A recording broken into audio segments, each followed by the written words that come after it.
Usually, when someone's summoned into another world, their class turns out to be a hero, and their destiny is to save the world from the demon lord. But Oda Akira isn't that kind of guy. He's the kind of person people forget is even there. His quiet, unassuming nature, though, turns out to be his greatest strength. Because when his entire class gets swept away into a fantasy world, Akira slips easily into a new role, one nobody expected, the silent assassin. Our story begins on a stormy night. Somewhere in the darkness, an assassin was on a mission, his blade ready for blood. But then, a chill ran down his spine. He felt a presence behind him, a presence so silent, so suffocating, that his instincts screamed danger. When he turned, he saw him, the silent assassin. Realizing escape was impossible, the assassin drew his weapons and attacked. Needles flew through the rain, but Akira's body moved faster than sight. He used a skill to evade them, leaping down from the shadows. Their blades clashed on a rooftop, sparks flying between raindrops. In a single motion, Akira disarmed his opponent, but the assassin quickly drew a hidden dagger and lunged. Yet the moment the blade should have connected, Akira vanished. A heartbeat later, he appeared behind him. What followed wasn't a fight, it was a dismantling. Akira broke his leg, stabbed his elbow, and before the man could even scream, his own blade returned to finish him. With the threat eliminated, Akira moved swiftly into the mansion. Inside, his target slept peacefully, unaware of the shadow closing in. The silent assassin raised his blade, ready to strike. Then time seemed to rewind. We go back to before Akira ever came to this world, in an ordinary classroom. Students were chatting and laughing. Tsukasa, the class president, was busy with his paperwork, while the kind-hearted Shirori helped others with theirs. Nearby, Asahina noticed Akira quietly reading a light novel. Nane sneaked up behind him and asked what he was reading. Without looking up, Akira said he just read whatever he could find for free. Nane asked him to recommend something good next time, then left. To Akira, conversations always felt like mini-crises, but the real crisis was just about to begin. Suddenly, Akira's phone glitched, and a glowing magic circle appeared beneath the entire class. In an instant, the room was gone. When they opened their eyes, they were standing in a grand castle. A voice echoed, and an old man appeared, telling them the king wished to speak. Before long, he introduced himself as the ruler of the Retis Kingdom, the largest nation on the human continent of Morrigan. He explained that the kingdom was at war with the demon lord, and that only a hero summoned from another world could save them. Akira's mind went blank. He'd read this exact setup in countless stories, but never thought he'd live one. To identify the hero among them. Each student was told to place their hand on a magic crystal and silently think the word status. The first student tried it and got the class animal trainer. The second, Yuki disenchanter, another one Tomoya, got knight. Shirori turned out to be a healer. The old man explained that everyone could see their own status without the crystal as well. Nanes checked and got wind mage. Curious, he asked Akira about his. Reluctantly, Akira replied that he was an assassin. But when Akira looked at his stats, something didn't add up. His numbers were far higher than anyone else's. His skill Conceal Presence was already maxed out. Finally, Tsukasa, the class president, stepped up. When he touched the crystal, the words, "Chosen Hero," appeared, and everyone cheered. It made sense. Tsukasa was smart, athletic, popular. The old man praised him, noting that even at level 1, his attack power was double that of ordinary people, but Akira couldn't focus. His anxiety grew as he realized his own stats were far beyond even Tsukasa's. Something was wrong. Not wanting to draw attention, he quietly activated Conceal Presence. Even Nanes, standing beside him, couldn't sense him anymore. When everyone finished, they were escorted to their rooms for the night. Still cloaked, Akira followed at a distance. On the way, he noticed something hidden in the ceiling, a small orb. A surveillance camera. His suspicions deepened. The king was hiding something. But what Akira didn't know was that someone had already sensed him despite his concealment. In his room, Akira found a set of clothes and basic supplies. Deciding to investigate, he slipped out into the night. For the first time, he saw the city beneath the stars, beautiful, alien, alive. He scaled a tower and used his concealment to eavesdrop on the king and the princess. He heard the king ordering her never to let the heroes near the royal archives, lest they learn too much. After the princess left, Akira considered assassinating him right there. But in the end, he couldn't. He lowered his blade and disappeared into the night. The next morning at breakfast, Akira thought about revealing everything he'd overheard, but decided against it. Nobody would believe him. Then Tsukasa stood up, announcing that since they'd already been summoned, he wanted to grow stronger and defeat the Demon Lord. The others agreed without hesitation. Akira couldn't believe how blindly they trusted the king. Later that day, they were introduced to their instructors, the Knight Commander, Saran Matrai, and his vice, Gillis.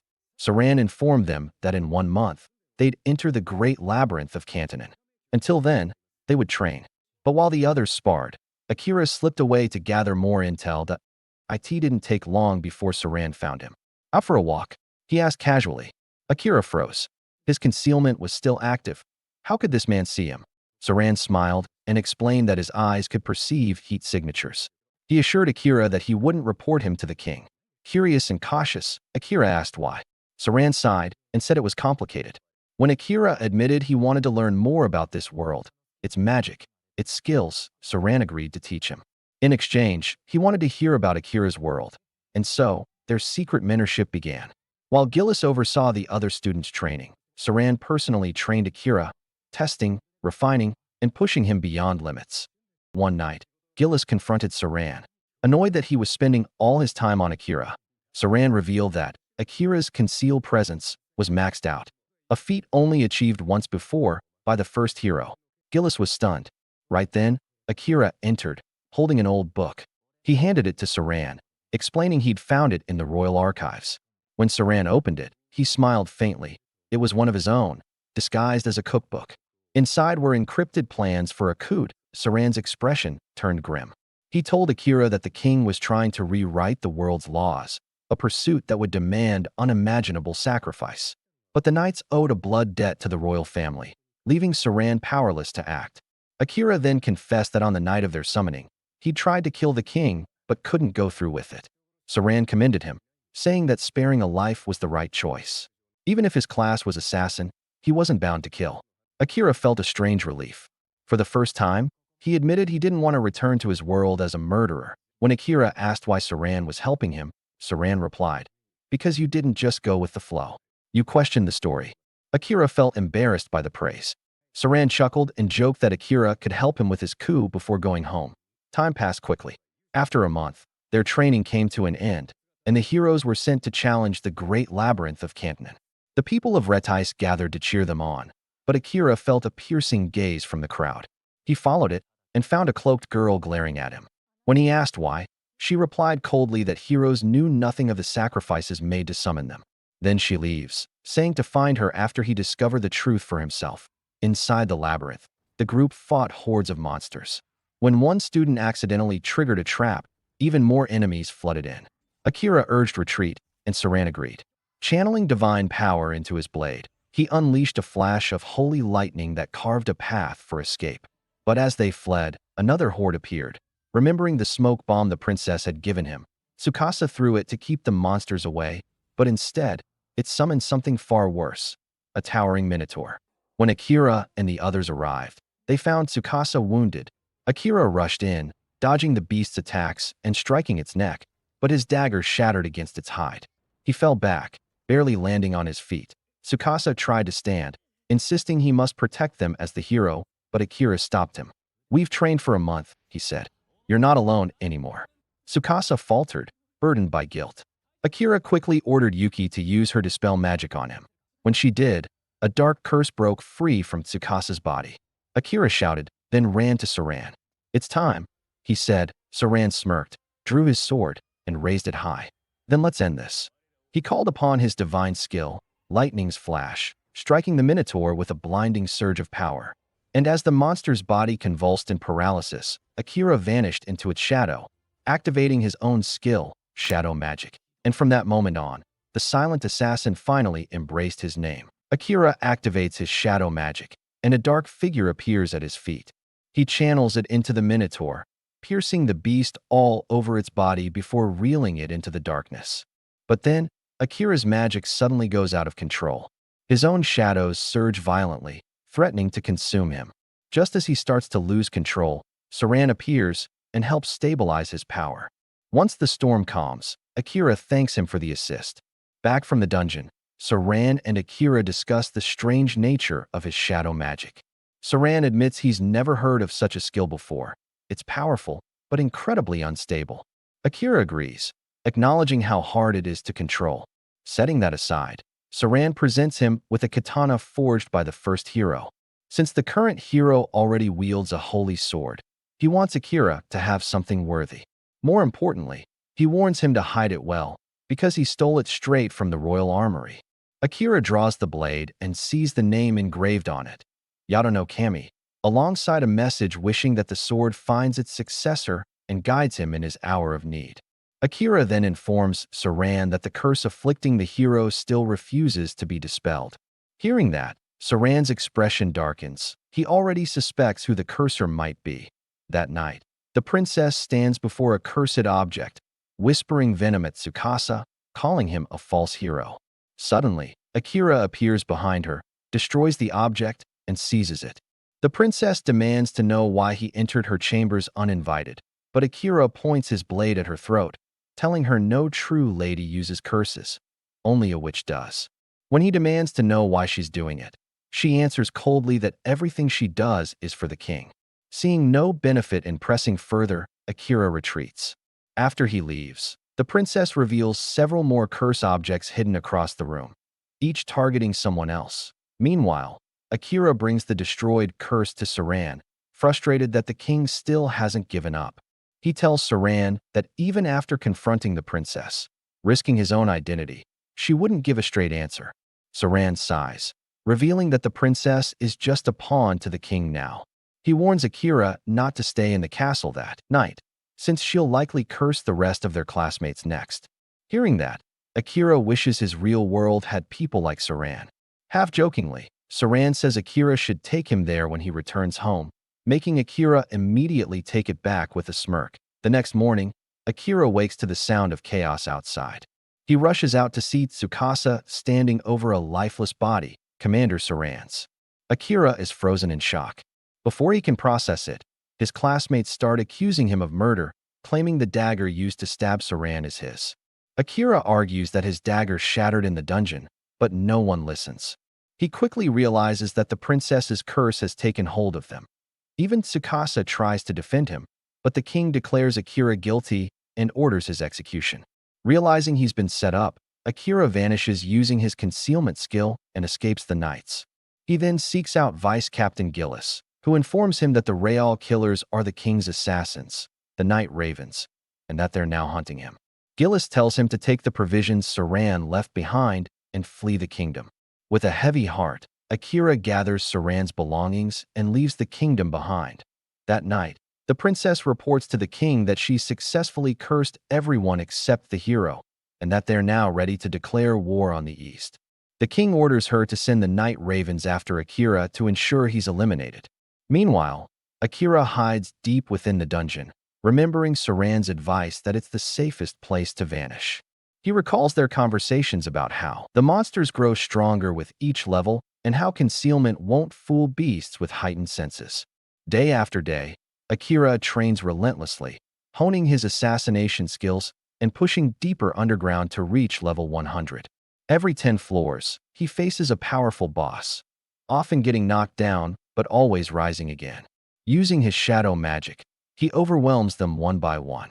Eventually, exhaustion catches up, and he collapses.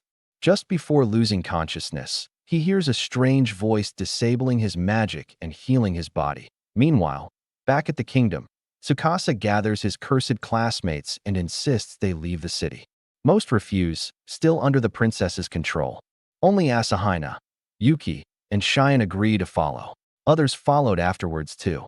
Surprisingly, they encounter no resistance when leaving. Tsukasa asks why they chose to come, and Yuki explains that everyone who followed him seems to be free from the curse. Asahina adds that his hazy memory recalls breaking crystal shards in an unfamiliar room while holding a katana. Though he has no idea where it came from the shadows, Gillis watches the heroes group depart, relieved that his manipulation magic was strong enough to free them. Asahina, however, quietly regrets not siding with Akira.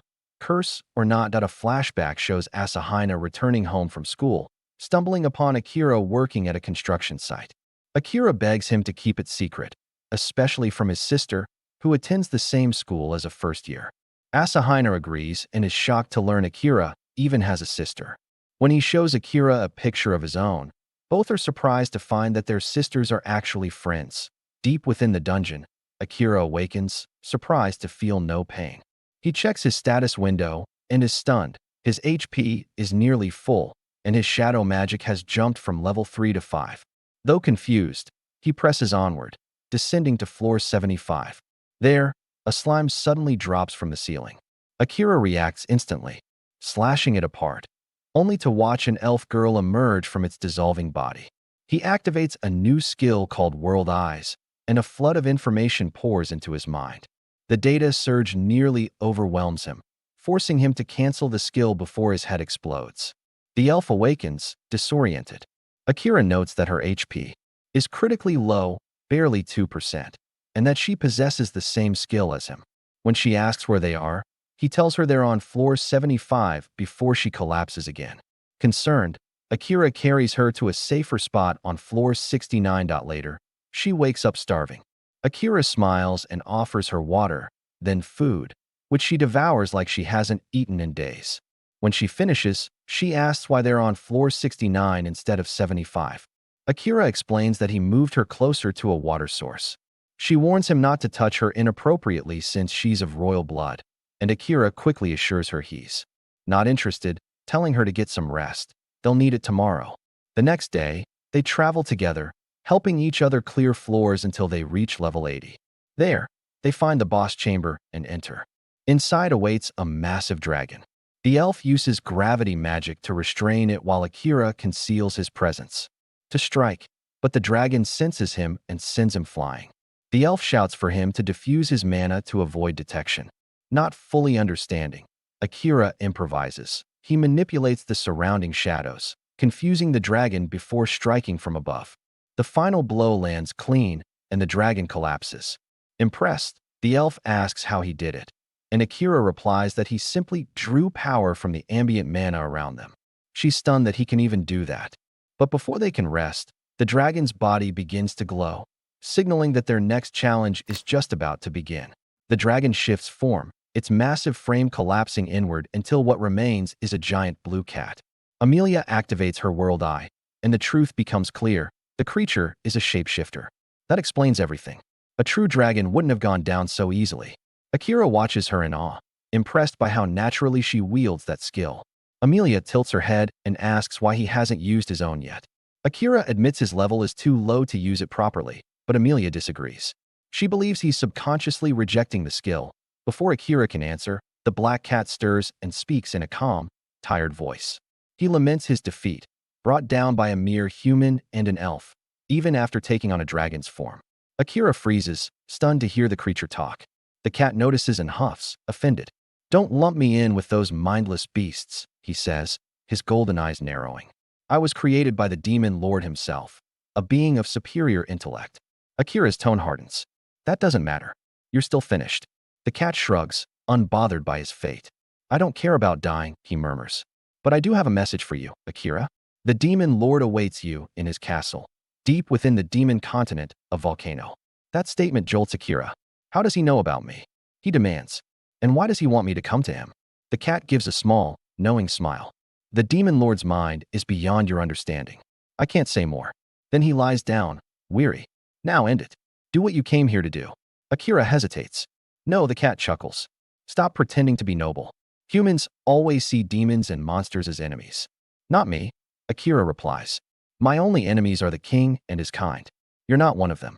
Amelia interjects, reminding him that the boss room door won't open unless the boss dies. Or they do. The cat agrees, amused. "So what's your plan, human? Starve to death here?" Akira folds his arms. "I don't want to kill you. You can talk. That means there's more to you than instinct. There must be another way out." Amelia's eyes light up. "There is," she recalls. "If you form a pact with him, make him your familiar, the system will stop recognizing him as a boss monster. The door will open." The cat bursts out laughing. "That's impossible.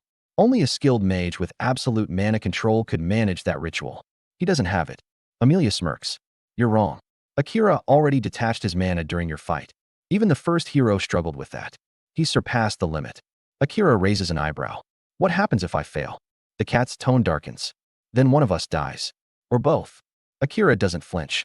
I'll take that risk. The cat blinks, baffled. You're insane. Fine, do it. I don't care anymore. His apathy angers Akira. You really don't care if you live or die? Living brings no joy, the cat replies flatly. Then I'll change that, Akira says. But first, how do I start? Amelia explains softly. Give him a new name. Akira studies the cat's dark fur, sleek as midnight. Your name is Night, he says. The cat doesn't react. Amelia nods toward the next step. Now pour your mana into his paw. Once you start, there's no going back. Akira presses his hand to Night's paw and channels his mana. Instantly, a surge of energy slams into him, drowning his senses. His vision twists, and suddenly he's falling through flames.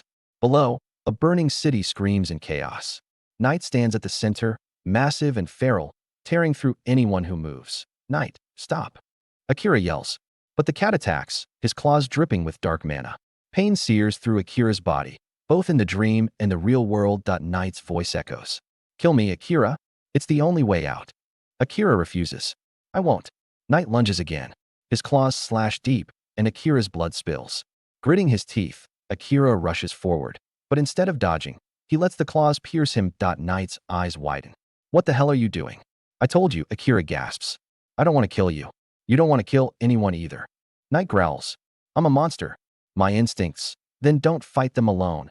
Akira interrupts, gripping his claws. I'll watch over you. You're not alone anymore. The burning city flickers. Light seeps into the dreamscape as the darkness fades.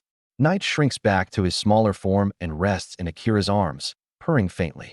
The rising sun paints the world in peace. The first warmth Night has felt in ages. When Akira opens his eyes, the ritual is complete. A golden mark glows on his hand, mirrored by a golden sigil on Night's forehead. Amelia smiles in relief. It worked. Your souls are linked. Night stretches and looks at his new master. Fine, he says with a small grin. Let's see how far you'll go, human. He bows. I swear my life to your service. Amelia introduces herself, and Night nods respectfully. Then you have my respect too, companion of my master. A magic circle appears beneath them, the sign of the boss's defeat. Akira glances at it, thoughtful. We could move to the next floor now, but you're wounded. Night shakes his head. The door will stay open. No need to rush. Amelia suggests they rest and learn more about each other. Night immediately agrees, his personality softening. Akira stifles a laugh. You changed fast. Meanwhile, Sato and his party finally reach a new land, a country founded by a hero summoned from Earth. The sight stuns them. The architecture, the streets, even the food stalls resemble old Japan. For the first time since their summoning, they feel a sense of home. As they settle in, Sato brings up their situation. We're nearly broke, he sighs. We've got a month before we're sleeping on the streets. One of the boys suggests becoming adventurers, the most practical job for them, and Sato agrees. Then he turns to strategy. We need information. Find someone who knows this world inside out. Books, scrolls, anything. A quiet voice murmurs. Maybe there's a book that tells us how to return to Earth. Sato shakes his head. Our best shot is defeating the Demon Lord. Only the king and princess might know how to send us back, and we'll need to win their favor first. He declares that once they're strong enough, they'll head for the demon continent. Asahi frowns. We shouldn't go without Akira. He's growing stronger, faster than any of us. We'll need him. Some agree. Others mutter that Akira might have killed Commander Saren. The tension builds until the girls intervene, urging calm. Everyone turns to Sato for a decision. He sighs. Asahi's right. Akira's stronger than we are, but working with him won't be easy. He's distant. We were classmates since kindergarten, and he doesn't even remember me. Shock ripples through the group. Sato continues. The legends say only the hero's holy sword can slay the demon lord. That means I need to become strong enough to do it. Until then, we train. Here, back in the dungeon, Amelia shares her story with Akira and Night. Her voice trembles as she recalls how her own sister betrayed her, driving her out of their homeland. Cornered on a cliff, she used gravity magic to survive the fall into a raging river. Wounded and weak, she was swallowed by a black slime, and then woke up in the dungeon, rescued by Akira. Akira frowns at the cruelty of her tale. Night, however, questions it. Slimes don't eat people, he says. And if one had, you'd be digested by now. Amelia shrugs. I don't know, but I'm grateful. That slime led me to you. Akira suggests she return home and reconcile with her sister, but Amelia shakes her head. It's too late. Maybe not, he says gently. Family always finds a way. I've got a sister too. Cheeky, but I'd do anything for her. Amelia and Knight glance at each other. You want to go back to your world? She asks. Yeah. Akira replies quietly. But first, there's something I have to do. He speaks of Saren, the man who taught him how to survive here. His voice tightens with rage. The king and princess had him assassinated. I'll kill them both. His aura flares, thick with killing intent. Amelia flinches. Knight steps back. Akira. Amelia shouts, pulling him out of the fury. He exhales slowly, regaining control. To ease the tension, he pulls out a glove and tosses it playfully. Knight's instincts kick in, and he chases it immediately. Akira grins. Still works. Cats are cats. Amelia laughs and joins in, petting Knight's soft fur. Knight protests. This is no time for games. Our souls are linked. If one dies, the other does too. Akira chuckles. I know. I'm just happy my familiar's a cat. Amelia sighs. I'm jealous. I love cats too. When the laughter fades, they prepare to leave. Akira asks where the teleportation circle will take them, but Knight shakes his head. No clue. Only a few demons still know how to make those. Akira smirks. Then I'll find them. Make them work for me. Amelia recalls an old tale. Pale blue circles take travelers to the place they most desire. If several people step in, it reacts to one person's wish, she warns. Akira nods. That could be a problem. Amelia smiles softly. I don't care where it takes us, as long as it's with you. He doesn't answer. His thoughts drift to his family, then to his vengeance.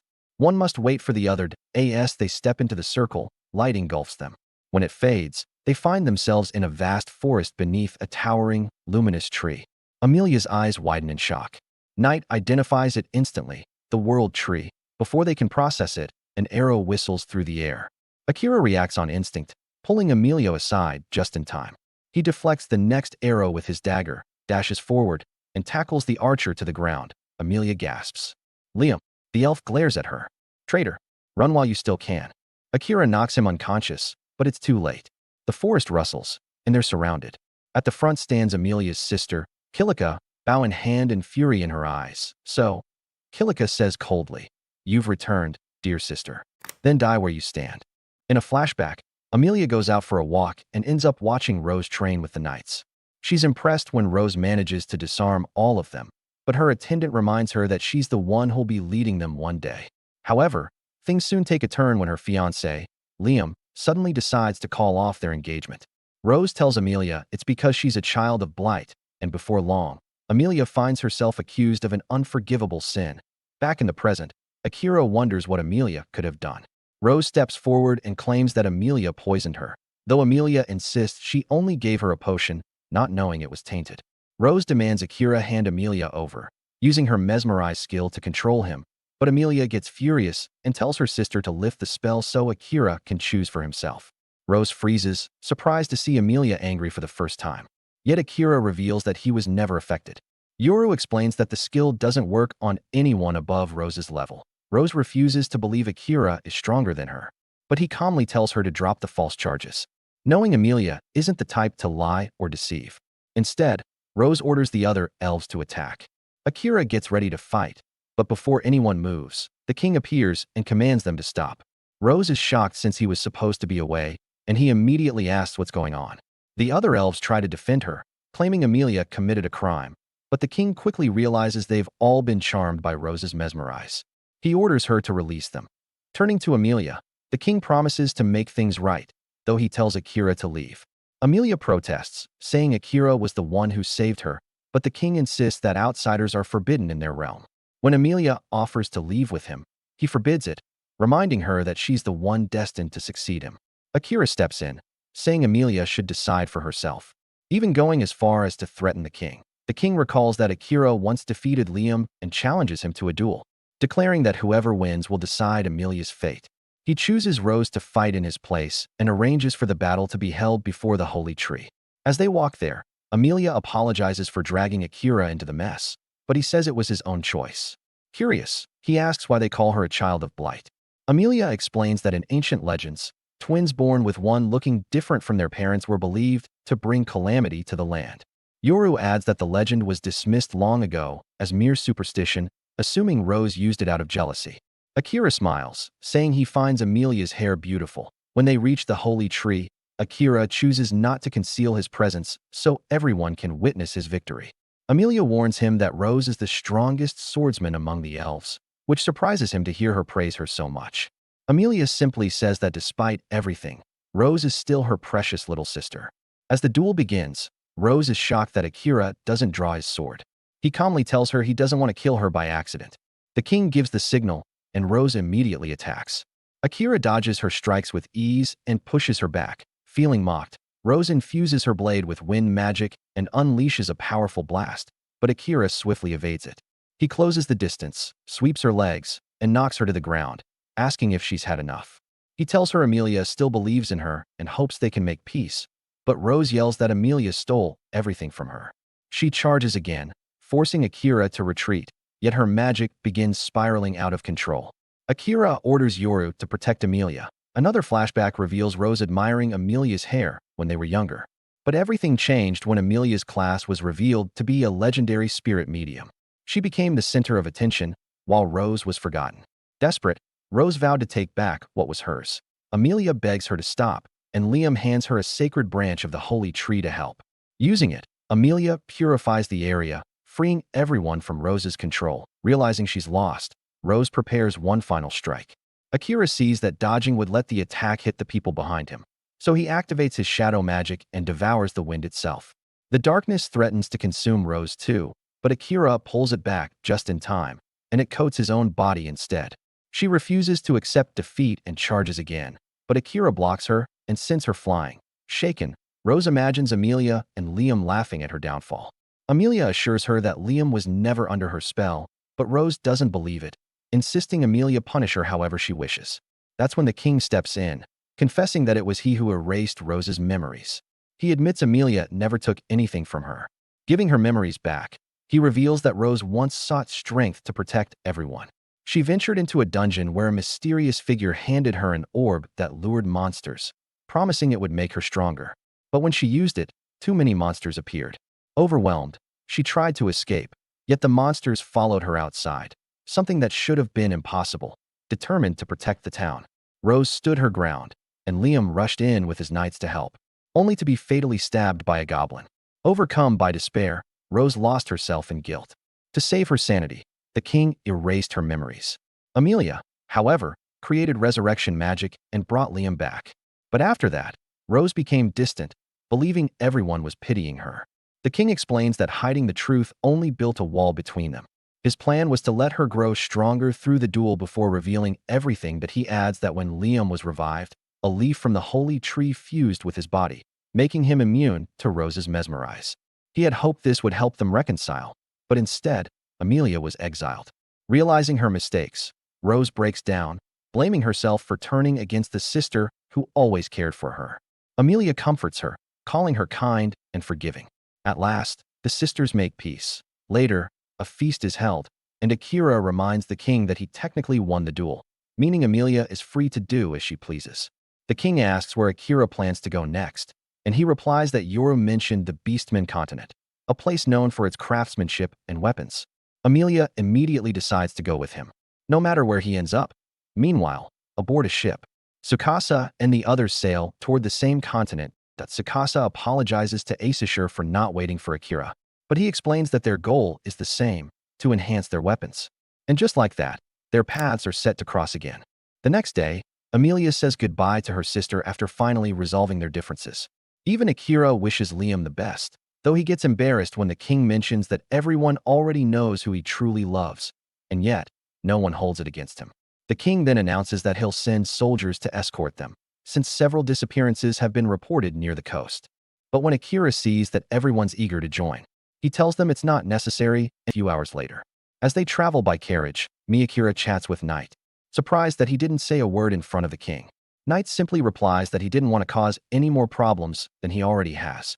Meanwhile, Akira asks if acting that way might bring him trouble with the Demon King, since he's certain the Demon King can see through Knight's eyes.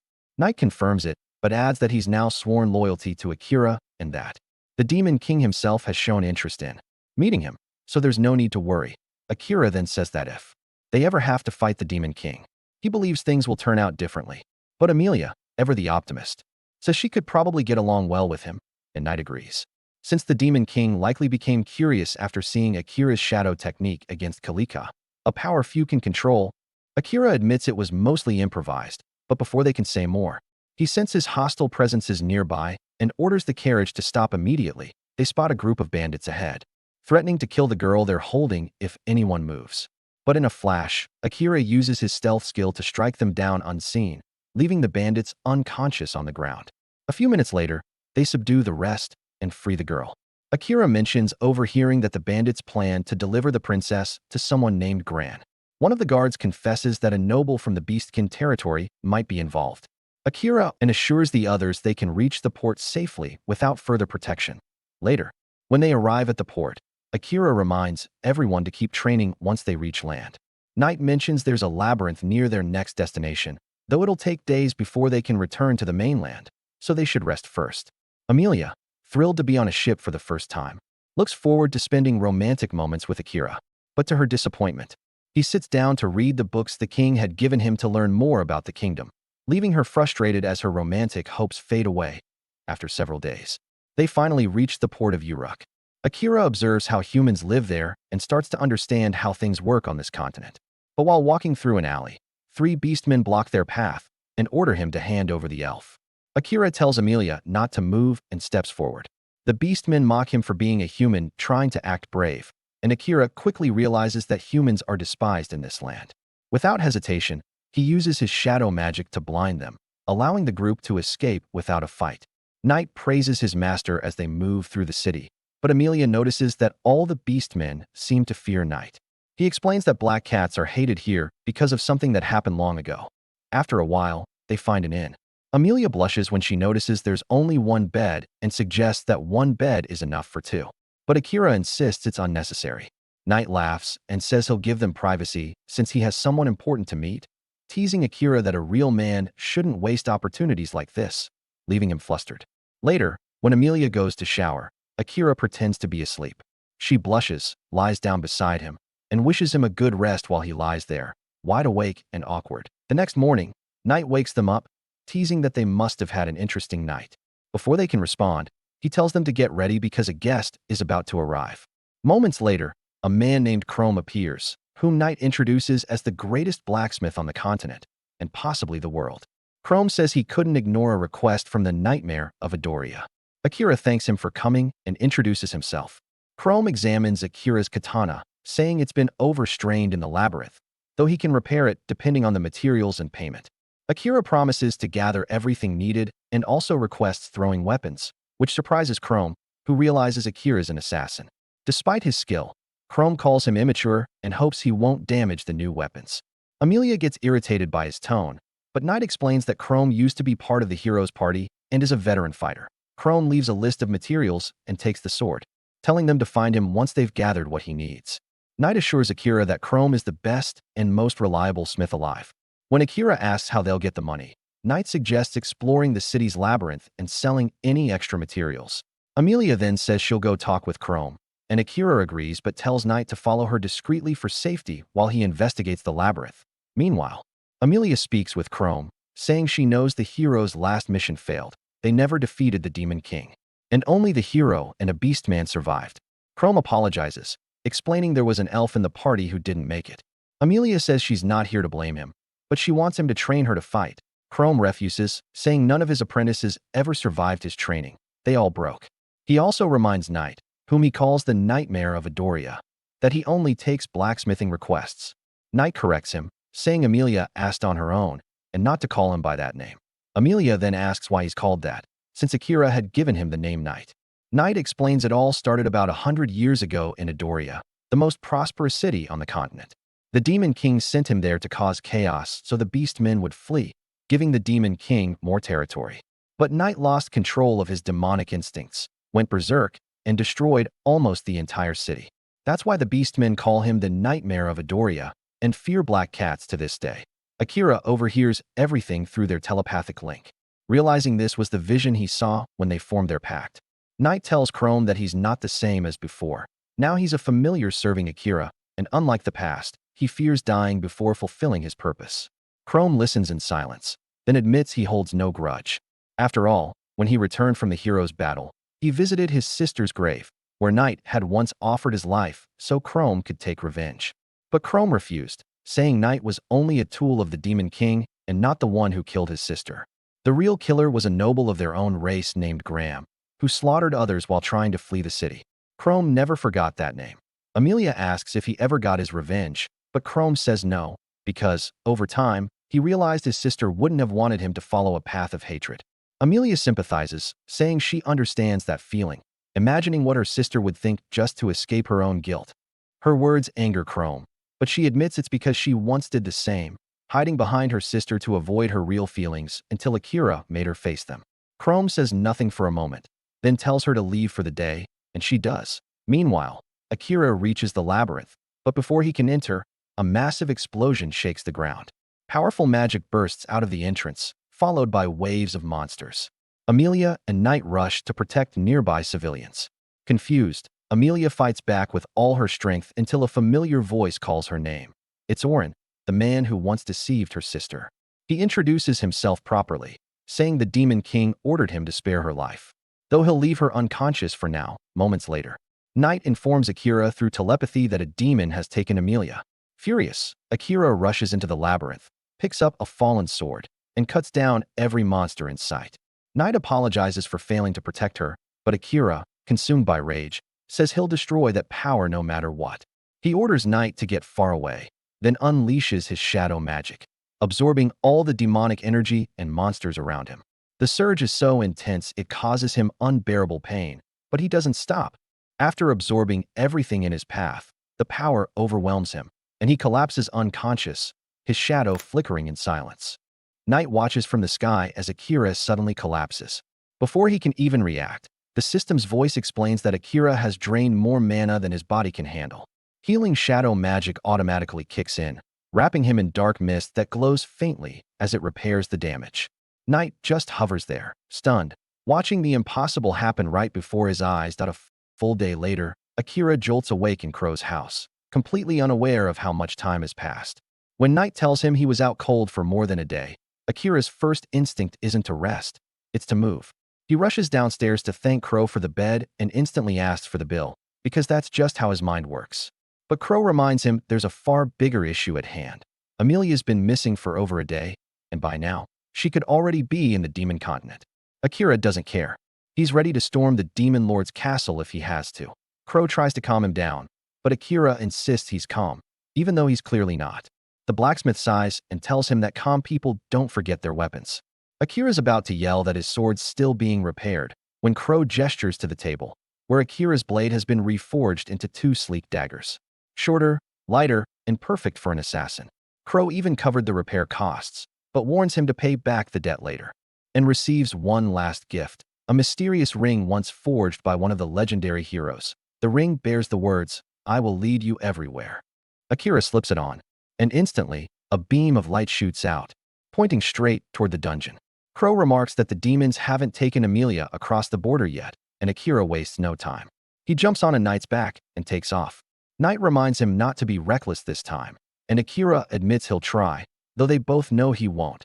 Meanwhile, in a dark dungeon, Amelia lies chained and exhausted.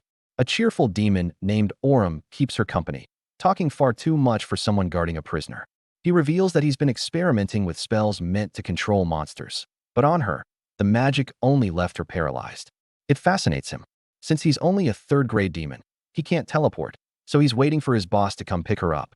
Until then, he's content chatting with his captive, claiming he won't hurt her because she needs to be in perfect condition when delivered to the demon lord.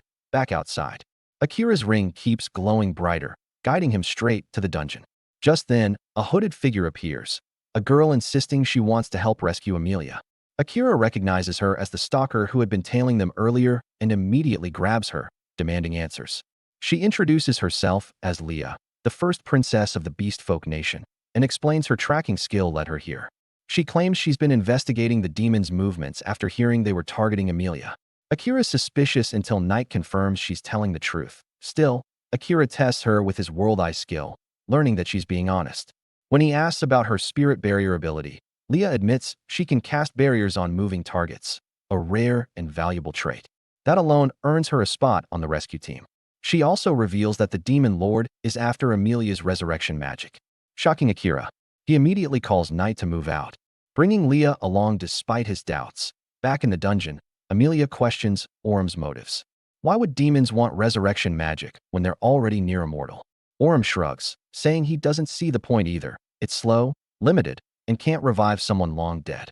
Yet he casually mentions that once he kills Akira, Amelia won't be able to bring him back anyway, since she already used the spell on herself.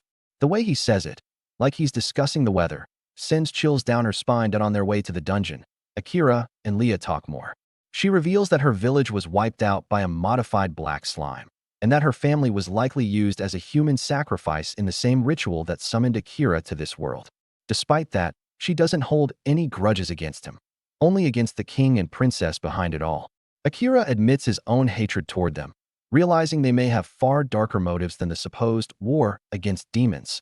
Knight joins in, explaining that demons haven't invaded anyone for a century. The first demon lord was only branded evil because other races pushed him to the barren continent. Later, a vengeful human killed a demon lord's wife, sparking another cycle of hatred. Akira listens quietly but promises that if the demon lord truly ordered Amelia's kidnapping, he'll make him pay, though he also agrees not all demons are the same. Knight explains that every floor must be cleared of monsters before moving deeper. Akira groans, deciding to speed things up with shadow magic. But Knight warns he'll exhaust himself too soon and proposes another way. He'll handle the smaller monsters while Akira conserves his strength. The catch? Knight might lose control if he fights too hard. Akira tells him not to worry. Knight transforms into his massive three-headed form, unleashing waves of fire that wipe out hordes of monsters. The walls shake as they advance, and for a moment, Knight starts to lose himself to the bloodlust. Akira keeps calling his name, grounding him until he regains control. The duo tear through each level until they reach the chamber where Amelia is held. Orum smirks at the sight, recognizing the demon lord's right-hand beast and the assassin from the human world. Knight apologizes to Akira, saying he can't help for a while after that transformation. Akira doesn't care. He's focused solely on freeing Amelia. Orum summons his spear and mocks him, promising a quick death.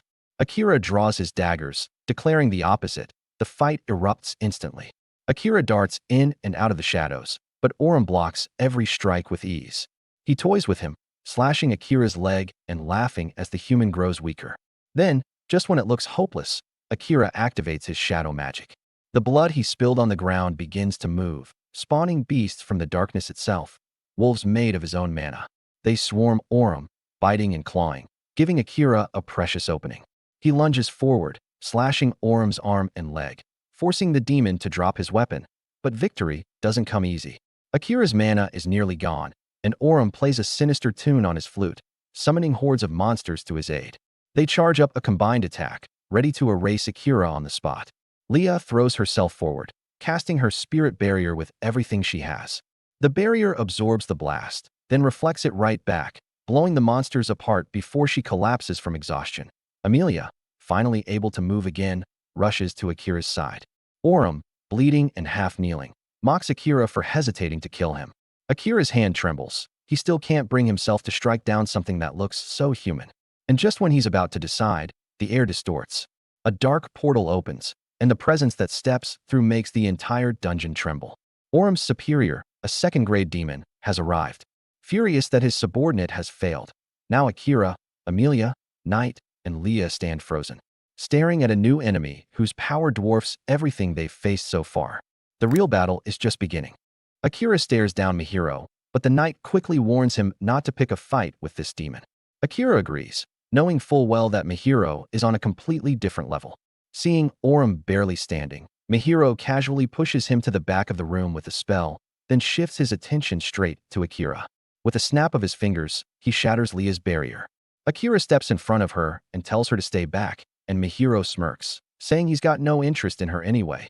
But before Akira can move, Mihiro flicks another spell toward Amelia. It pierces right through her chest, making her scream in pain. Shocked, Akira runs to her side, only for Mihiro to taunt him, saying she isn't dead, just suffering. Akira's rage grows, but Mihiro keeps provoking him. Knight urges Akira not to fall for the demon's mind games. With no plan, low mana, and no escape route, Akira wonders how he's supposed to protect Amelia now. Mihiro seals the exits with powerful barrier magic, making sure Akira can't run. Suddenly, Mihiro asks what Akira's first name means in Japanese. Akira freezes, shocked, and Mihiro confirms he's also from Japan. Akira barely gets to process that before Mihiro fires another spell.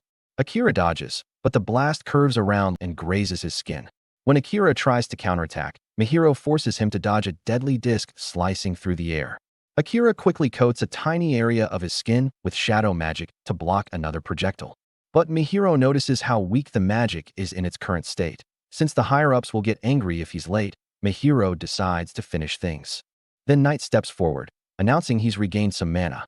Mihiro calls him a traitor, but Knight boldly declares that Akira, not the Demon Lord, is his true master. Through telepathy, he begs Akira to end their contract so he can sacrifice himself.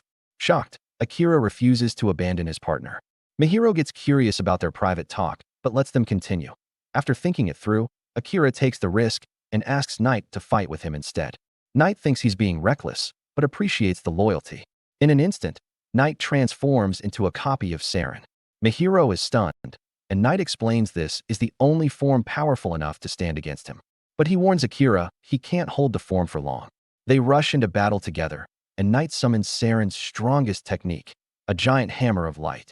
Mihiro blocks with a barrier, but the hammer shatters it, forcing him to rain thunderbolts down onto his two opponents as they dodge. Akira wraps himself in shadows and closes the distance.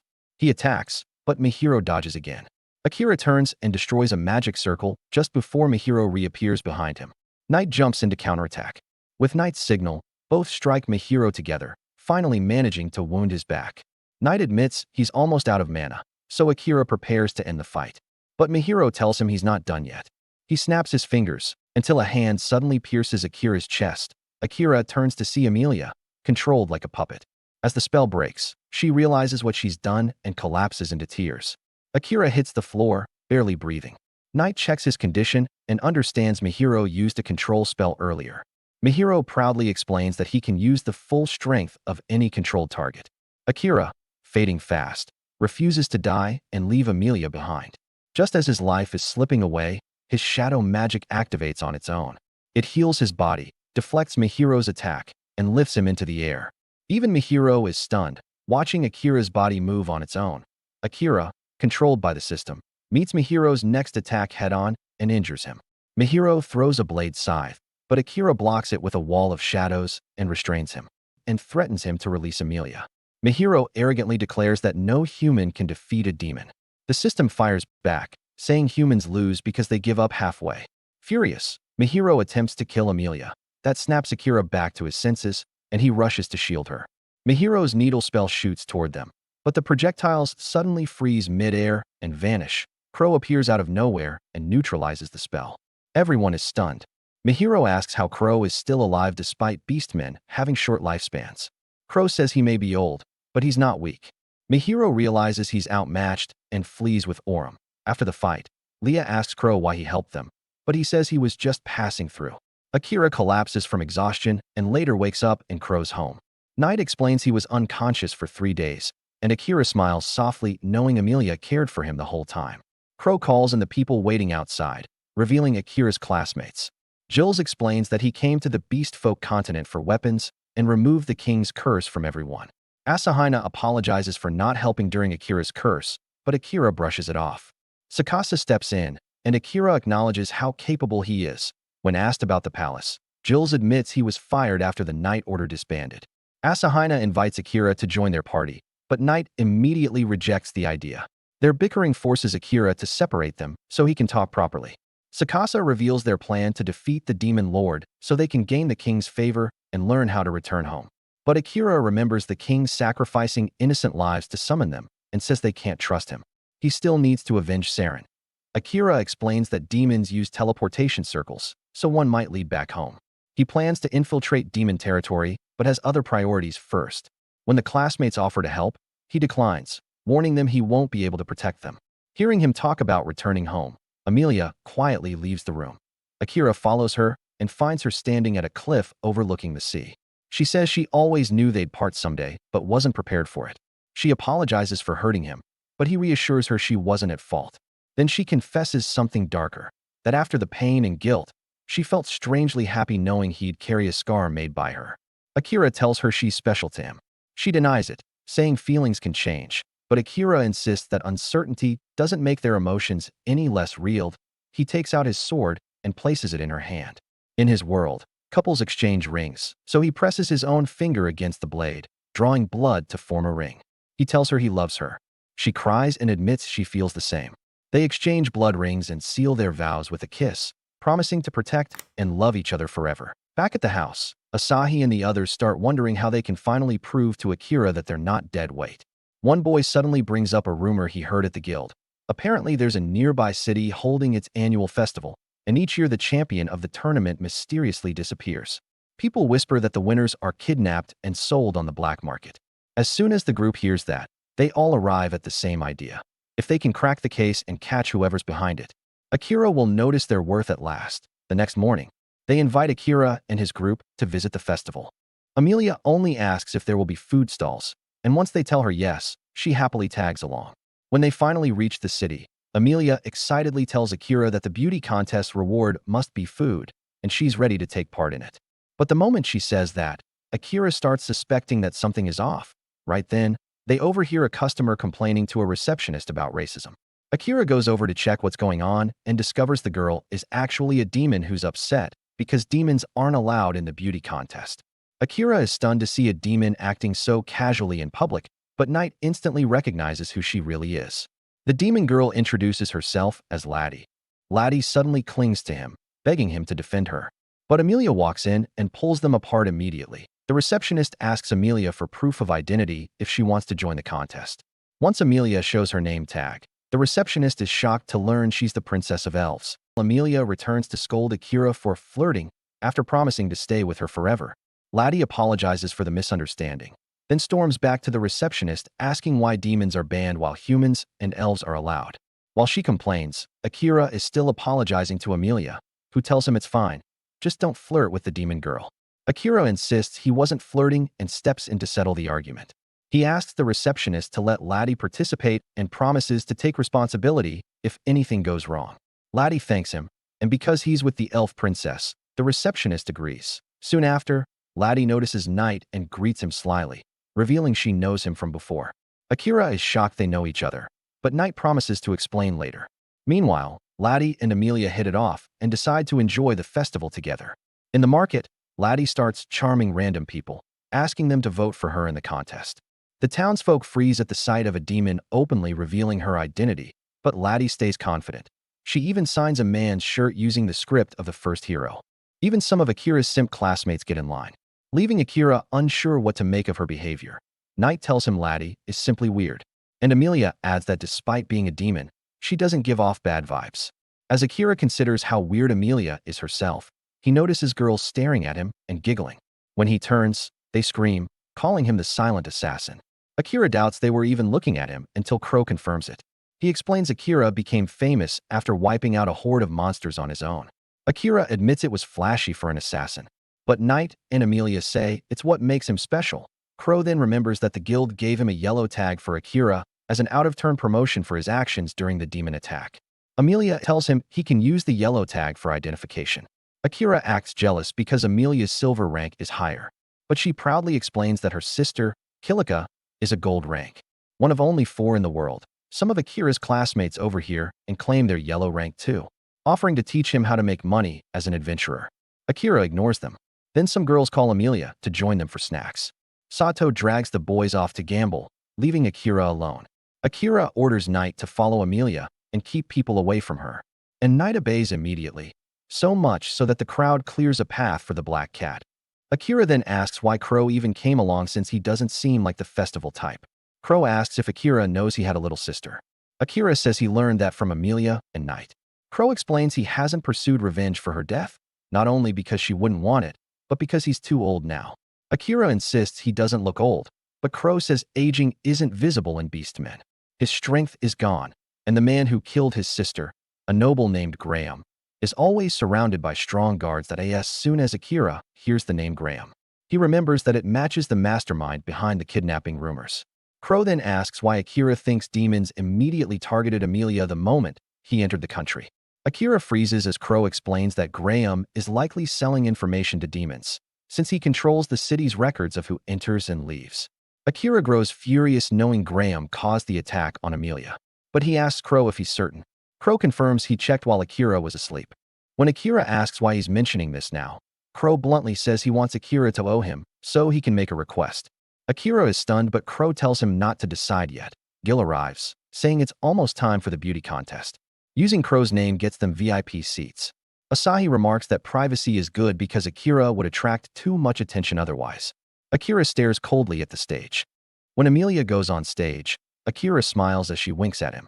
Then Laddie appears, setting up magic stones that turn into disco lights before introducing herself. Akira asks Knight if she's really a demon acting like that. The results come out as a tie between Amelia and Laddie. Laddie then joins Akira's group, claiming she tried her best but couldn't beat the elf princess. Akira tells her she should be proud of tying with Amelia, making Knight nervous. Laddie eagerly asks if he's interested in her now, but Akira says he only cares for Amelia. Laddie vows to win next year, but Knight warns her to stop drawing attention because her father won't like it.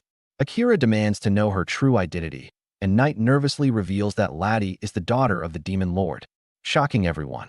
Meanwhile, the noble Graham watches from afar, keeping a close eye on Laddie and Amelia. He orders his men to watch Amelia strictly, happy that he can do what the demons failed to do and profit from it. When Akira uses World Eye on Laddie, he discovers her stats are insane. Amelia tells him she always knew Laddie was strong. She teases him for not using World Eye earlier, explaining that some people can suppress their mana, and Laddie was doing just that. Akira recalls all the horrors he has seen with World Eye and hesitates to answer her. Just then, Gil returns and announces that he booked rooms. Laddie declines one, saying humans would be more comfortable without her nearby. She tells Amelia she'll see her tomorrow for the reward and leaves. Back in their rooms, Sato reveals he entered the male beauty contest and won. Amelia asks if the prize is also food, and Sato promises to give it to her if it is. The boys go to the bath while Amelia asks Akira to bathe with her. He refuses because he can't enter the women's bath. Crow takes this moment to remind Akira of their earlier talk, but Amelia drags Akira away, saying he needs sleep after being awake for 2 nights. Akira insists he's fine, but Amelia uses magic to put him to sleep, then storms out to confront Crow. She demands to know what he told Akira. Crow calmly says it was just business, but Amelia declares she won't let him force Akira into anything. Crow suddenly brings up the Demon Orm fight, asking why Akira failed to finish him. Amelia snaps that it's none of his business. Crow argues Akira is mentally weak right now, and the only thing that can push him to kill someone is saving Amelia. This leaves her shaken, wondering if Akira can truly cross that line for her. The next morning, Amelia and Laddie head to collect their reward with Sato and the others. They're all concerned about Akira sleeping so long, but Asahi thinks it's the perfect chance to prove themselves. They reach the location of the ceremony, an abandoned building. Before they can react, assassins appear and order Amelia to come quietly because Graham summoned her. Amelia refuses to obey a greedy man who once killed his own citizens to escape danger. The assassins prepare to take her by force, but Amelia doesn't give them a chance. She uses gravity magic to pin them down. She demands to know why Graham wants her. One assassin insists he doesn't know, but she sees the lie using World Eye and tightens the gravity spheres until he talks. He confesses that past winners had their organs stolen and sold. Her rage spikes, and she's ready to crush them. But Laddie suddenly hugs her from behind and begs her to stop. She says that even if they're bad guys, they still have a story, and she refuses to let Amelia kill in front of her. Coincidentally, Akira is somehow linked to Amelia and sees everything happening. He's relieved Laddie stopped her because he didn't want to see Amelia kill anyone. Later on, Oda has a quiet chat with Jill and asks him how he knows Crow. Jill explains that a long time ago, Crow used to take in disciples, and one of them was Jill's mother. But she couldn't handle the brutal training and eventually lost her mind. Since Jill had no one else left, Crow took him in and raised him. Jill insists he never blamed Crow for what happened, because his mother chose that path herself. And Crow has helped countless people, including Oda. He also mentions he already knows about the request Crow made. Crow may look healthy, but he doesn't have much time left. So Oda should make his decision soon. Just then, Knight returns with info from the investigation Oda assigned. She reports that a surveillance device was planted under Graham's orders, and its purpose was to track the contest winners, meaning Amelia was among the targets. Hearing that, Oda realizes he might have to deal with Graham after all. A little while later, everyone else returns to the inn. Since they're all here, Oda asks Amelia, Asahina, Tsukasa, and Crow to follow him to the back room because he has something important to discuss. Asahina immediately asks if this means Oda plans to join them after all. But before Oda answers, he asks Asahina and Tsukasa if it's true that they participated in the beauty contest because they suspected the winners would be targeted. Tsukasa admits they wanted to prove their worth by preventing the kidnapping, but Amelia handled everything on her own before they could even step in. Oda tells them he already knew their capabilities, so they didn't need to prove themselves. However, before he can decide whether he'll travel with them from here on out, he has to make sure Graham can never target Amelia again. Crow is pleased to hear that Oda intends to deal with Graham, so he tells him Graham is currently in Uruk City acting as Guild Master of the Adventurers Guild.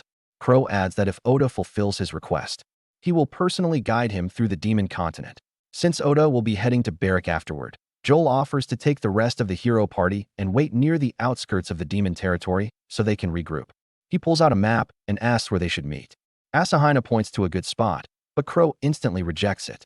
The others don't understand why, but Jill recalls that Crow's mother lives near that area, and he probably wants to avoid seeing her.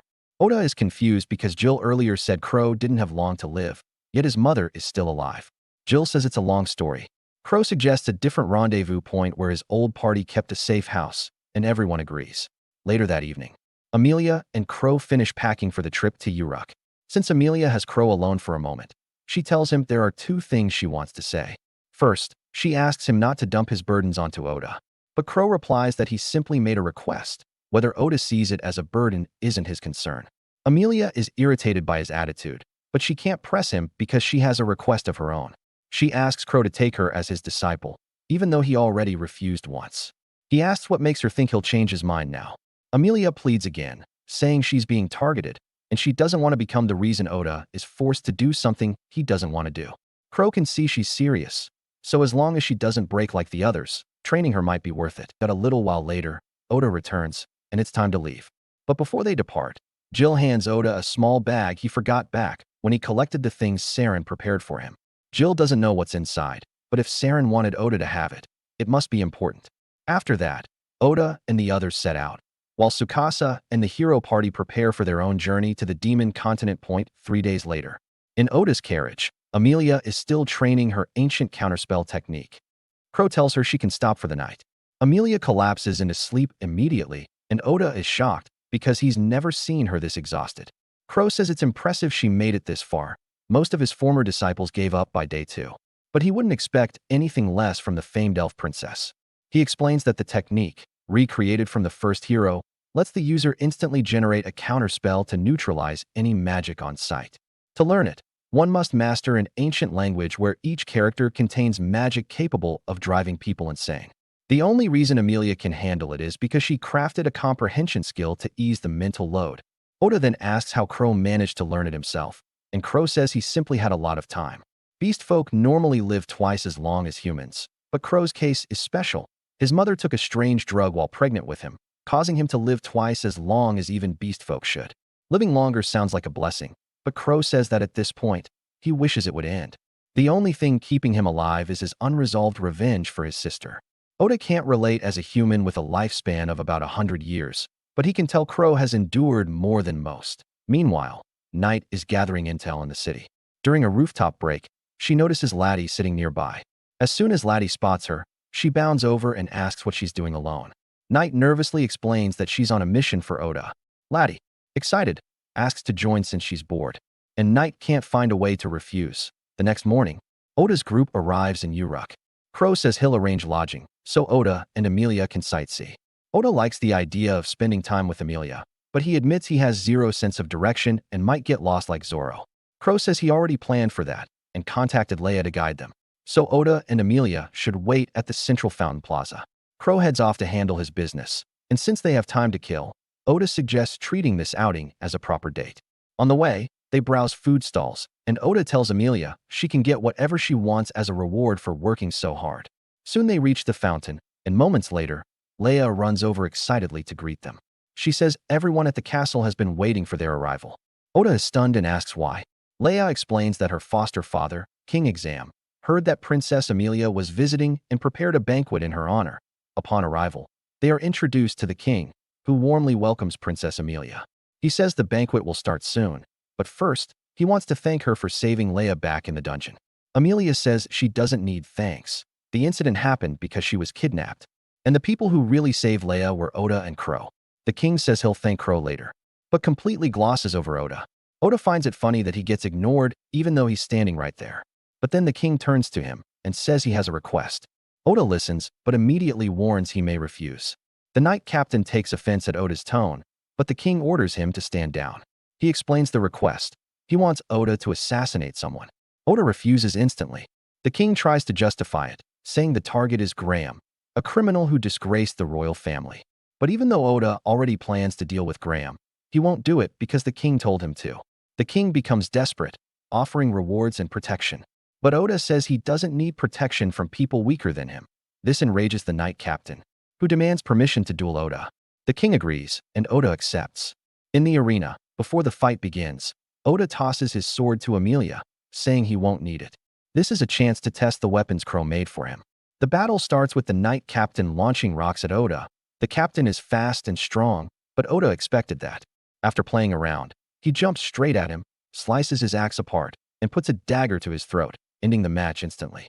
Once Oda is declared the winner, Amelia asks the king to drop the assassination request. He agrees, but he also remarks that it's strange Amelia would choose a human partner, since her lifespan is many times longer and she'll eventually have to watch Oda die. Amelia's expression darkens. She's been avoiding this thought, but the king's words cut deep. Later that evening, Oda and Amelia travel by boat to meet Crow. Oda notices Amelia's sadness and asks what's wrong, but she brushes it off and tells him she's happy just being with him. Oda says he should be the one thanking her. She left her family behind to follow him. Amelia tears up, saying she doesn't know what she'd do without him, and promises that if he ever dies, she'll die with him. Oda is confused about why she's suddenly saying things like that. After reaching Crow, he leads them to the luxurious hotel room he booked. Amelia is thrilled, especially seeing the massive bed, and invites Oda to test it out with her. But Oda declines, saying he still has books to finish. He mentions he plans to avenge Captain Saren after the Graham matter, and Crow says that aligns perfectly. Oda is stunned and asks what he means. Crow explains that Saren was killed by the king of Reddest Night Ravens, killers supplied by Graham, meaning that without Graham's involvement, Saren would still be alive. Akira hears the truth about Graham, and it hits him harder than anything before. For a moment, he genuinely considers ending Graham with his own hands. Crow doesn't hold back either. He reminds Akira that he already asked him to assassinate Graham earlier, and now there are even more reasons to do it. That alone makes Amelia snap. She demands that Crow take back his request because it's downright insulting to Akira. But Crow simply says if he wants to refuse, he's free to do so, but Crow will only guide him through the demon continent if Akira fulfills this job. He won't charge any fees for repairing Akira's weapons. He won't take any materials. And on top of that, Akira won't owe him anything for saving their lives in the dungeon. Amelia tries to shut Crow up, but Akira signals her not to play his lawyer. He tells her it's his decision. She's about to lecture him about why he should never kill, but Akira cuts her off and says that if Graham really caused Saren's death, then he deserves to be punished. Plus, Graham is targeting Amelia now, so eliminating him early would be the smartest choice. Crow continues, explaining that the king didn't lie. He really did send assassins after Graham. Amelia argues it doesn't matter, but Akira asks her again to quiet down. Crow goes on, saying that Graham is guarded by the strongest team on the continent, all juiced up on magic drugs. These boosters turn normal guards into demon-level monsters while stripping them of their free will. Graham can create a full army of obedient killing machines whenever he wants, and that's what makes him so dangerous. Akira realizes that these drugs must be what killed Saren, and Crow agrees, saying even Saren couldn't handle a group on those boosters. Crow insists that Graham must be stopped immediately because he's growing more dangerous by the day. Graham smuggles slaves and other goods to demons in exchange for rare materials from the demon continent. Those materials fuel his drug production and allow him to expand his brainwashed army even further. Hearing all this, Akira finally grasps the scale of the threat and steps out to think things through. Amelia follows him, worried sick, while Crow reflects that no matter what Akira chooses, he's going to hurt himself or someone he cares about. The next morning, when Akira approaches Graham, he still looks troubled. That's when Leo appears, apologizing for what happened in court. Akira tells her it wasn't her fault, though he was annoyed at the king.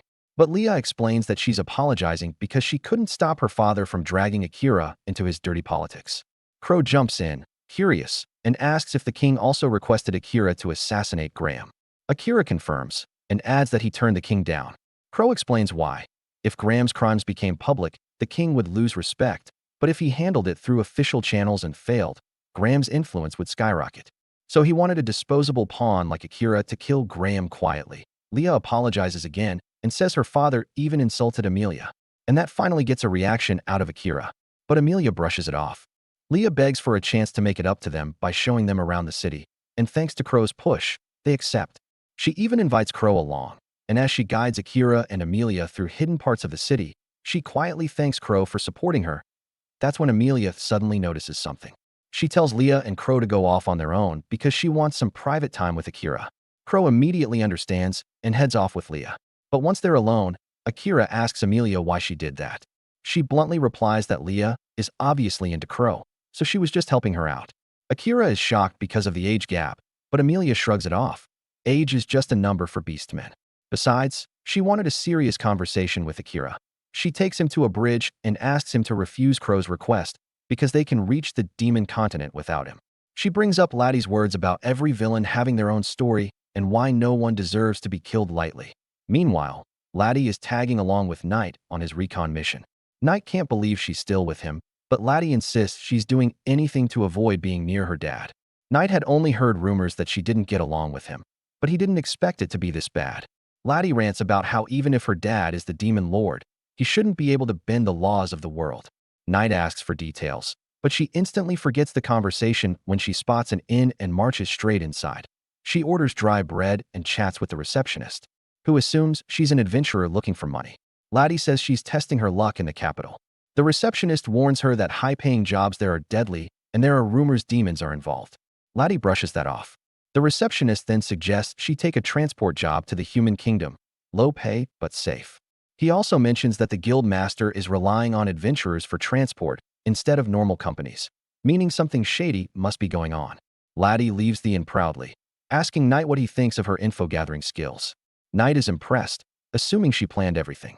They now know a lot about Guildmaster Gran, but Knight notes that Laddie would have been perfect if she hadn't left her autograph on the wall on the way out. Back in the city, Akira tells Amelia that Laddie's words were wise, but they won't stop him. He admits he already decided to get revenge for Saren long before meeting Amelia, and he has to kill Graham for her safety as well. Amelia assures him she's getting stronger and can handle anyone targeting her, but Akira isn't convinced. He says that if he refuses Crow's request, he'll die slowly, unable to achieve the revenge he desperately wants. With that, he ends the conversation and resumes their tour at the same time. Crow leads Leah out of the city. She asks where they're going, and he tells her she'll see once they arrive. She pouts, annoyed that he treats her like a kid.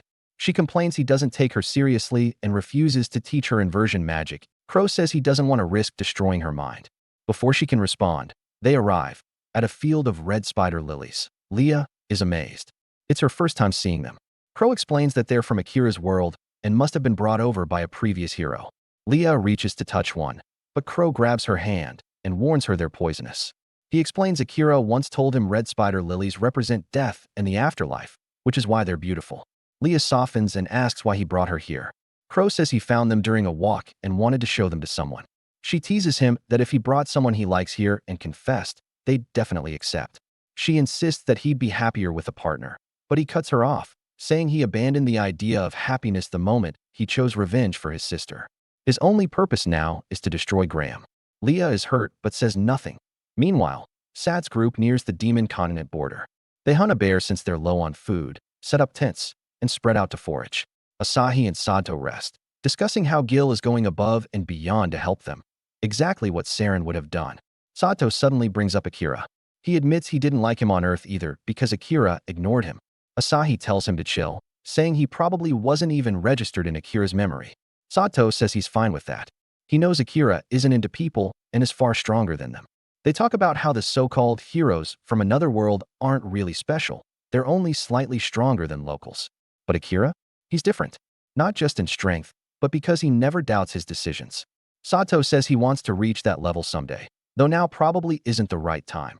Back in Euro, Akira and Amelia wait for Crow and Leah at the fountain. Amelia asks if he's really taking the assassination mission, and he says yes. He has too many reasons not to. She says she won't stop him if he's sure, but she can tell he's conflicted. Akira asks if she'd hate him for killing Graham, and she says she never will. But she wants him to love himself and avoid regret.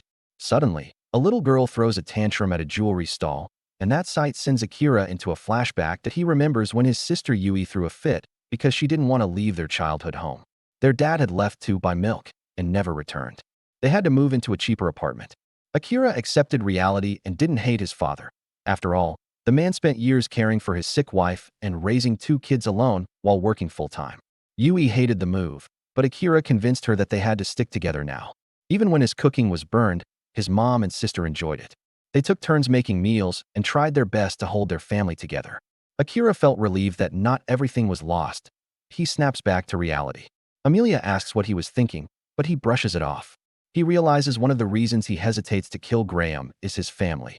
If he returns home as a murderer, he feels he'd lose the right to be with them. Knight and Laddie arrive in the city of Uruk, and the moment they step inside, Knight wants to get straight to work and start gathering intel from Oda. Laddie, however, has other plans and keeps dragging her around to sightsee, pulling her from one distraction to another until the whole day slips by without them getting any real work done. Eventually, Laddie gets bored of just fooling around and decides it's finally time to be serious. She flags down a passing adventurer and casually tells him she heard the guild in this city hands out high-paying jobs, hoping he'll spill some details. The guy immediately warns her to stay away from the guild, saying that most of those high-paying jobs are tied to crime or demons. Curious, Laddie presses him about what kind of crimes he's talking about, but he shuts her down, saying it's not something you discuss out in the open. He admits he normally wouldn't even bring it up, but he got distracted by Laddie's melons. After he leaves, Knight suddenly receives an urgent telepathic order from Oda, meaning she has to move right away. Laddie promises that she'll actually help for real this time. The two of them soon arrive in front of Graham's mansion, and it's way bigger than they expected. Their objective is to secure proof of Graham's crimes, but breaking in during the day would be risky. Laddie suggests they come back after dark when security will be easier to slip past, and Knight agrees. While they wait, Laddie proposes heading to the guild to see what kind of information they can dig up. A short while later, they reach the guild, and just as Knight starts thinking about how to avoid drawing attention, Laddie strolls straight inside without a care in the world. Inside, 4 adventurers are drinking together and immediately notice her. They tell her the guild is already closed and order her to get lost. Laddie points out that if it's closed, then why are they still here? One of the guys explains that adventurers who do Graham's dirty work get free booze after hours. When Laddie asks what kind of work that is, he refuses to say and tells her again to leave. His friend, however, gets distracted by Laddie's curves and offers to talk if she does him a favor, getting way too handsy in the process. Laddie responds by politely but firmly slamming him down and walking out. Once they're outside, Knight scolds her for barging in without a plan. Laddie shrugs it off and says everything worked out because she picked up something important. She noticed that the inside ceiling of the guild doesn't match the exterior, which means there's likely a hidden room. With that in mind, she decides Knight should check it out and literally tosses her into one of the building's vents. Knight isn't thrilled about being thrown, but it gets her inside. While sneaking around, she finds a document lying on a table with some shocking information. She and Laddie rush back to Oda and hand it over.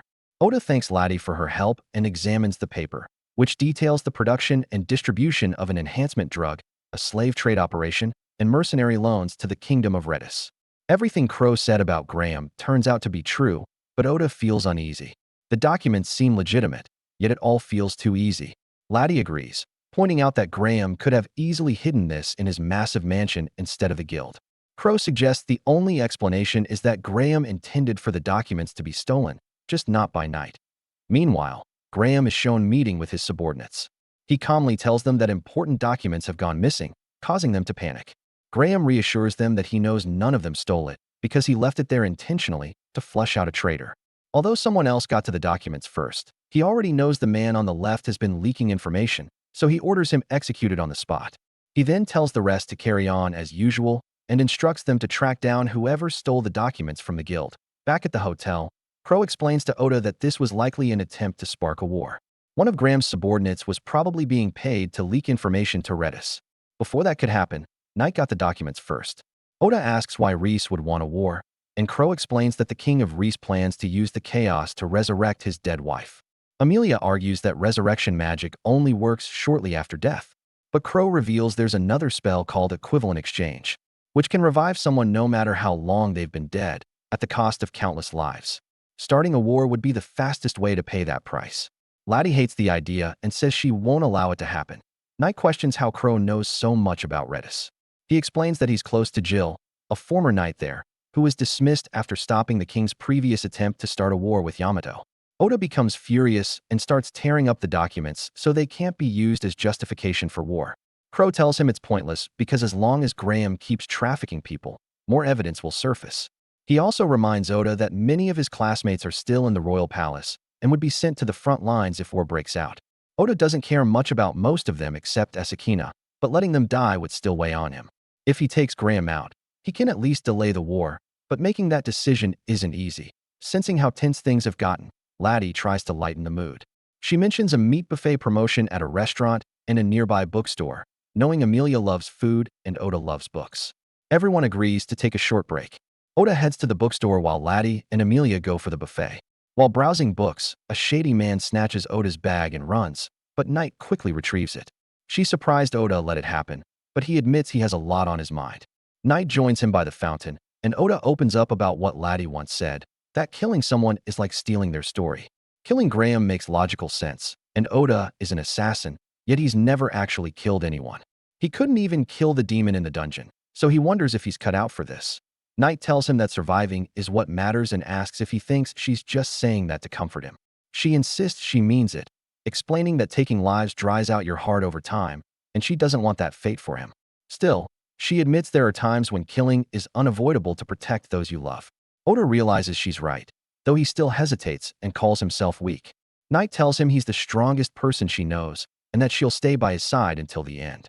She even offers to kill Graham for him, but Oda refuses, saying he won't push his burden onto her. Instead, he decides to investigate Graham personally and judge whether he truly deserves death. With that decided, Oda gathers everyone and heads to the guild. Amelia wonders why they aren't going to Graham's mansion, but Oda explains Graham wouldn't agree to meet them there. Since he owns the guild, he's bound to show up eventually. Laddie stays outside, so she won't be recognized. Inside, a man at the counter tells Oda and Amelia to leave because it's no place for kids. Amelia bluntly tells him they just want to know when the guild master will arrive. Offended, the man attacks, but Oda catches his punch easily. Before things escalate, a woman in a wheelchair rolls out and stops him, apologizing. She then realizes they're Princess Amelia and the silent assassin. The man panics and apologizes repeatedly, serving them tea. He turns out to be a huge fan of Oda, though he didn't recognize him at first because Oda looks so ordinary. He even begs to become Oda's apprentice, but Oda declines. At that moment, the door opens, and Oda already knows who it is. With cameras all over the guild, Graham has clearly been watching them, and he steps forward, introducing himself with that unmistakable giant forehead. Graham says there's something he wants to talk over with Amelia, so he orders her to come along to his mansion. Amelia doesn't answer him at all, and Akira immediately steps forward, ready to confront the noble. Graham shuts him down on the spot, telling him not to interfere and calling him a nobody. Raoul can't let that slide and snaps back, saying that even if Graham is the guild master, he has no right to insult the silent assassin. Graham reveals that he already knows exactly who Akira is, since word of the summoned heroes has spread everywhere. And he mocks Akira for supposedly dedicating himself to killing the demon lord while wasting time here fooling around. Raoul is about to fire back again, but Akira stops him and calmly says that his time is his to use however he wants. That only makes things worse, as Graham sneers that it's sad how disrespectful Akira has become, and then twists the knife by saying the one it's really sad for is the man who died to get Akira out of the palace. Tension spikes instantly, and Akira demands to know who Graham is talking about. Graham names Mitrai and cruelly says he's probably rotting in his grave right now because of Akira's behavior. He laughs it off, calling Mitrai's death pathetic but entertaining, and even brags that he installed cameras on the night ravens so he can replay that night whenever he wants. He asks if Akira wants to see the footage, but Akira tells him flat out that admitting all of this to his face will be Graham's biggest mistake. Graham responds by ordering his soldiers to prepare for battle. Kiria is completely confused and asks if he's really about to attack adventurers for no reason, but everyone is stunned when Graham orders his guards to strike her down as well. He commands them to capture Amelia and kill anyone who gets in the way. Akira tells Raoul to get Kiria to safety and steps in to protect everyone himself. He fights back, activating concealed presence to disappear, but these aren't ordinary soldiers, and their special vision still tracks him. Akira barely dodges their attacks and quickly realizes he can't hide from them. Graham smugly explains that the Night Raven footage exposed Akira's skill, and once he learned Akira was close to the princess, he had mystic eyes developed for his troops, letting them see Akira just like Mitra once did. Akira keeps fighting, but when his attacks land, they do nothing, as if the impact is being scattered. Realizing brute force won't work, he grabs one soldier as a shield and forces the others to strike their own ally, but even then he gets pierced by an attack. He considers using shadow magic, yet remembers what happened last time and fears losing control with Amelia nearby. Just then, Emily jumps in with a gravity spell, but even that can't stop the enhanced soldiers. Knight steps forward and says he'll hold them back, so Akira tells him to give them hell, but orders him to retreat when he can. Akira then grabs Amelia and tries to escape. Seeing the chaos, Laddie tells them to take her hand, revealing she's a demon who can fly, and carries them out of danger. She proudly points out how amazing she is, and everyone thanks her as they soar above the city. Amelia can't help admiring how beautiful the city looks from above, and Akira agrees, though his thoughts are really on her. Later, Knight reports that he couldn't hold the soldiers back for long, but Akira assures him he did more than enough. Laddie announces she's leaving, and when Akira asks why, she says she doesn't want to be around if he's going to spill blood. Amelia is shocked, having not realized Akira's intent, and Akira simply bids Laddie goodbye. Akira then speaks with Crow, explaining that Graham's boosted soldiers nearly overwhelmed him. Crow concludes they're extremely dangerous, and Akira agrees, saying he could handle them one-on-one but not in numbers, especially since they counter his concealed presence and disperse the force of his attacks. Crow figures their armor is being buffed with mana from boosters and says a head-on fight is pointless, reminding Akira that as an assassin, he must have other methods. Amelia interrupts, pointing out that Akira still hasn't made his decision about the job. Crow warns that since Graham failed to capture them, he'll pursue them even more aggressively. Amelia grows distressed as she realizes they're running out of options. Later that night, Akira tells her it's late and suggests they sleep, then leaves the room to be alone. At Graham's mansion, Graham is shown enjoying himself, with soldiers hooked up to strange orbs. He's informed that all routes out of the capital are under surveillance and that they'll locate Amelia within a day. Bored, Graham snaps his fingers and forces two soldiers to fight each other for his amusement. They battle brutally until both are killed. His right-hand man questions why he does this, and Graham answers that it's just entertainment, calling the soldiers losers who will burn through their mana and die within a year anyway. He says there's no reason to care since boosters let him replace them endlessly, and once he sells Amelia to the demons, he'll get rare materials to create even stronger soldiers. Back at the hotel, Akira realizes Graham will never stop chasing Amelia unless he's killed, especially after mocking Matrai, and decides Graham cannot be allowed to live. He thinks of his family back home, but steels himself and prepares to act. As he packs up, Matrai's keepsake falls out, revealing a hidden recording. Shocked, Akira watches Matrai's message, where Matrai admits he doesn't know what will happen and has no grand secret, but urges Akira to be an assassin who respects life so he can return home alive. He tells Akira not to seek revenge, calling it a fool's errand, and says Akira doesn't need to carry responsibility for this world's wrongs, including his death. Akira breaks down as Matrai explains he was proud of him and believed in the man he was becoming, then awkwardly says goodbye. Akira apologizes aloud, knowing he's going to ignore Matrai's wishes. He finds Crow still awake and tells him he's going to kill Graham. Crow asks how he'll handle the boosted soldiers, and Akira replies that he'll do what must be done without spilling unnecessary blood. Amelia stops him, begging him not to go, sensing he doesn't truly want to kill, but Akira admits she's right and says he has no choice. She cries as he leaves. Outside, Knight offers to go with him, but Akira orders him to stay behind. Akira infiltrates Graham's mansion, destroys guards' power gems, and moves inside, reaching the moment shown at the beginning where he faces another assassin. This time, we hear his thoughts as he refuses to let anyone else claim his target and thinks of Matrai. As he fights, Akira reflects on how much in life is beyond anyone's control, a truth shared by his enemies, his friends, the summoned students, even demons and kings, and finally Matrai himself. After defeating the assassin, Akira reaches Graham's room and raises his sword without hesitation. Later, he returns to the others and can only apologize.